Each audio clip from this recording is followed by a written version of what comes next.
విజయవాడలో వర్షం పడిందంటేనే కొంచెం భయానక వాతావరణం నెలకొంది. ఎందుకంటే గత సంవత్సర అనుభవాలు ఈ ప్రాంతం అంతా బుడమేరు నీటితో ముంచెత్తింది. ఆ సమయంలో ప్రభుత్వం అప్పుడే వచ్చిన సందర్భంగా నష్ట నివారణ చర్యలు తర్వాత తీసుకోవడం జరిగింది.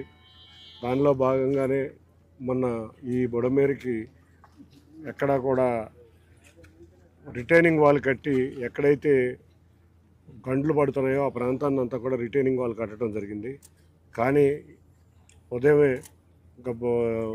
ఎమ్మెల్యే బోండా ఉమా గారు మనం బుడమేరు ప్రాంతాన్ని సందర్శిద్దామని తెలియజేసిన వెంటనే అందరం కలిసి ఇక్కడికి వచ్చి ఈ ప్రాంతంలో మరి ఏటువంటి ఇబ్బంది లేకుండా అంటే ప్రస్తుతానికైతే బుడమేరులో వచ్చి ఎటువంటి ఇబ్బంది లేదు.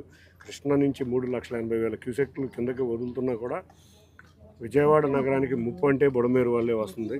దీన్ని శాశ్వత పరిష్కారం వచ్చే విధంగా గౌరవ ముఖ్యమంత్రి నారా చంద్రబాబు నాయుడు గారు కూడా కొన్ని సూచనలు సలహాలు చేశారు. నేను కానీ ఉమా గారు కానీ అంతేకాకుండా వసంత కృష్ణ ప్రసాద్ గారు కానీ దీనికి శాశ్వత పరిష్కారం వచ్చే సంవత్సరం వర్షాకాల సమయానికి దీనికి టోటల్గా శాశ్వత పరిష్కారం వచ్చే విధంగా కృషి చేస్తాం. అంతేకాకుండా మా యువనాయకుడు నారా లోకేష్ గారు కూడా మొత్తం పొద్దునుంచి మమ్మల్ని అందరినీ కూడా ఫోన్ చేసి తప్పకుండా ముందు జాగ్రత్త చర్యలు తీసుకోమని చెప్పారు. అటువంటిది విజయవాడ నగర ప్రజలందరినీ ఒకటే కోరుతున్నా, భారీ వర్షాల సమయం, ఈ సమయంలో ఏదైనా అత్యవసర పనులుంటే తప్పితే బయటకు రావద్దు. ఎందుకంటే ఎక్కడికక్కడ ట్రాఫిక్ కూడా బ్లాక్ అవుతుంది.